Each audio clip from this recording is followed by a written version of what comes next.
ഓം ശ്രീ ഗുരുഭ്യോ നമഃ. ഹരി ഓം.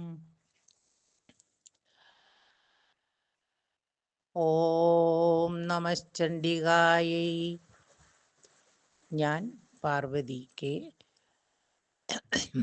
രാമപുരം. ഇവിടെ അടുത്ത ശ്ലോകം നമ്മൾ കഴിഞ്ഞ ക്ലാസ്സിൽ 10 വരെ ശ്ലോകങ്ങൾ ചൊല്ലി പഠിച്ചു. ഇനി 11. ചണ്ഡികേ സതതം യേ ത്വാം അർച്ചയന്തീഹ ഭക്തിതഃ രൂപം ദേഹി ജയം ദേഹി യശോ ദേഹി ദ്വിഷോ ജഹി.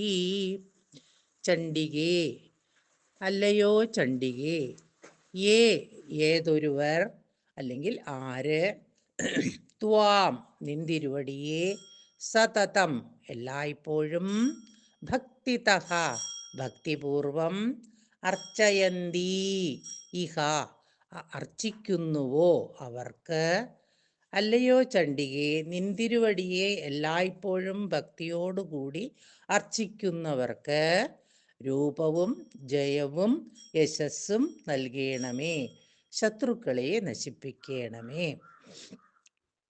ആരാധ്യദേവതയുടെ പ്രസാദത്തിനായി പുഷ്പം, കുങ്കുമം, ചന്ദനം തുടങ്ങിയവ അർപ്പിക്കലാണ് അർച്ചന. ഇനി ശ്ലോകം 12. ദേഹി സൗഭാഗ്യമാരോഗ്യം ദേഹി മേ പരമം സുഖം രൂപം ദേഹി ജയം ദേഹി യശോ ദേഹി ദ്വിഷോ ജഹി. ദേഹി സൗഭാഗ്യമാരോഗ്യം ദേഹി മേ പരമം സുഖം രൂപം ദേഹി ജയം ദേഹി യശോ ദേഹി ദ്വിഷോ ജഹി. ഇവിടെ അല്ലയോ അമ്മേ, മേ എനിക്ക്, എനിക്ക് എന്നുള്ളത് ഷഷ്ടി വിഭക്തി. അഹം ഞാൻ എന്ന ശബ്ദത്തിൻ്റെ എൻ്റെ, എനിക്ക് എന്ന ശബ്ദം. സൗഭാഗ്യം ദേഹി എനിക്ക് സൗഭാഗ്യം തരേണമേ. ആരോഗ്യം ദേഹി ആരോഗ്യം തരേണമേ. പരമം സുഖം പരമമായ സുഖത്തെ തരേണമേ. പരമം സുഖം ദേഹി. അല്ലയോ അമ്മേ അല്ലെങ്കിൽ അല്ലയോ ദേവി, എനിക്ക് സൗഭാഗ്യവും ആരോഗ്യവും തരേണമേ, പരമമായ സുഖവും നൽകണമേ, രൂപവും ജയവും യശസ്സും നൽകണമേ, ശത്രുക്കളെ നശിപ്പിക്കണമേ. ദേവിയോട് പ്രാർത്ഥിച്ചാൽ ഇതെല്ലാം ഉണ്ടാകും എന്നാണ് പറയുന്നത്. 13-ാമത്തെ ശ്ലോകം. വിധേഹി ദ്വിഷതാം നാശം വിധേഹി ബലമുച്ചകൈഹി രൂപം ദേഹി ജയം ദേഹി യശോ ദേഹി ദ്വിഷോ ജഹി. വിധേഹി ദ്വിഷതാം, ഇങ്ങനെയാണ് ദ്വിഷതാം ദേഷിക്കുന്നവരുടെ, ദ്വേഷിക്കുന്നവരുടെ, ദേഷ്യപ്പെടുന്നവരുടെ, ശത്രുക്കളുടെ, നാശം നാശത്തെ, വിധേഹി വിധാനം ചെയ്താലും, എൻ്റെ ശത്രുക്കളെ നശിപ്പിച്ചാലും, ഉച്ചകൈഹി ഉച്ചമായ അല്ലെങ്കിൽ ഉച്ചത്തിലുള്ള, അതിശ്രേഷ്ഠമായ എന്നൊക്കെ പറയാം, ബലം ബലത്തെ, വിധേഹി വിധാനം ചെയ്താലും. അല്ലയോ അമ്മേ, ശത്രുക്കളുടെ നാശത്തെ ചെയ്യണമേ, അത്യുച്ചമായ ബലം നൽകണമേ, രൂപവും ജയവും യശസ്സും നൽകണമേ, ശത്രുക്കളെ നശിപ്പിക്കണമേ. അഹിതമായി ആരെങ്കിലും എന്തെങ്കിലും പെരുമാറിയാൽ അവരെയാണ് നമ്മൾ ശത്രുക്കൾ എന്ന് വിചാരിക്കാറുള്ളത്. അവരിൽ നിന്ന് അങ്ങ് അമ്മ എന്നെ രക്ഷിക്കണേ എന്നാണ്. ശ്ലോകം 14. വിധേഹി ദേവി കല്യാണം വിധേഹി വിപുലാം ശ്രിയം രൂപം ദേഹി ജയം ദേഹി യശോ ദേഹി ദ്വിഷോ ജഹി. ഇവിടെ ദേവി അല്ലയോ ദേവി, ഹേ ദേവി എന്നുള്ള അർത്ഥം. കല്യാണം മംഗളം, കല്യാണം മംഗളം ശുഭം കേട്ടിട്ടുണ്ടായിരിക്കും. കല്യാണം മംഗളത്തെ വിധേഹി വിധാനം ചെയ്യണമേ. വിപുലാം വിപുലമായ ശ്രിയം ശ്രീയെ വിധേഹി വിധാനം ചെയ്താലും. അല്ലയോ ദേവി മംഗളം തരേണമേ, വിപുലമായ ശ്രീയെ തന്നരുളേണമേ.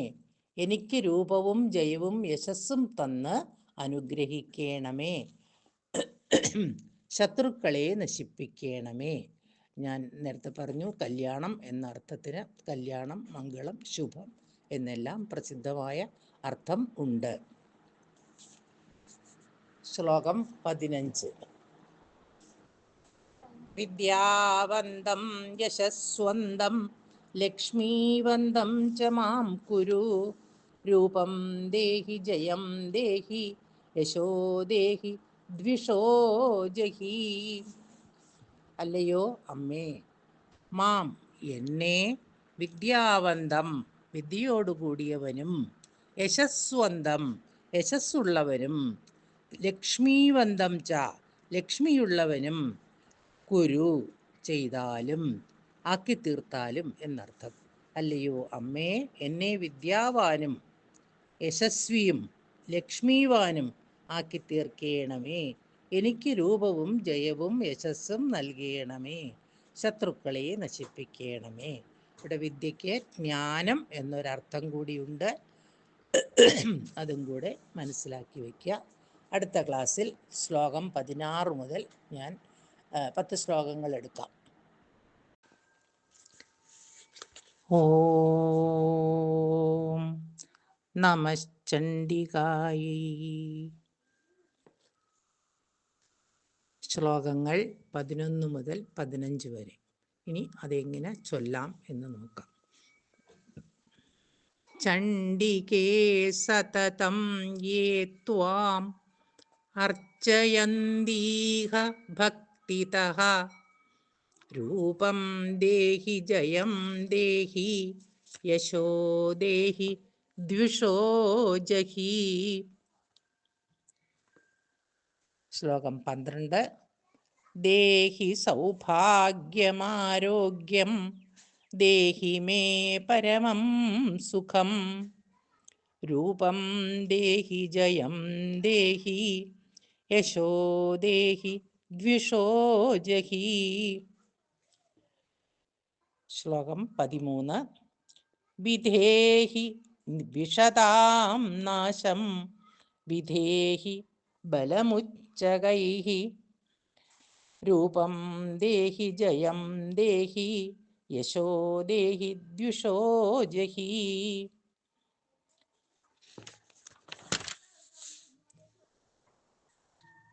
ശ്ലോകം 14. വിധേഹി ദേവി കല്യാണം വിധേഹി വിപുലാം ശ്രിയം. രൂപം ദേഹി ജയം ദേഹി യശോ ദേഹി ദ്വിഷോ ജഹി. ശ്ലോകം 15. വിദ്യാവന്തം യശസ്വന്തം ലക്ഷ്മീവന്തം ച മാം കുരു. രൂപം ദേഹി ജയം ദേഹി യശോ ദേഹി ദ്വിഷോ ജഹി. ഓം ശ്രീ മഹാദേവ്യൈ നമഃ. സർവത്ര ദേവീ മഹാത്മ്യം സ്മരണം.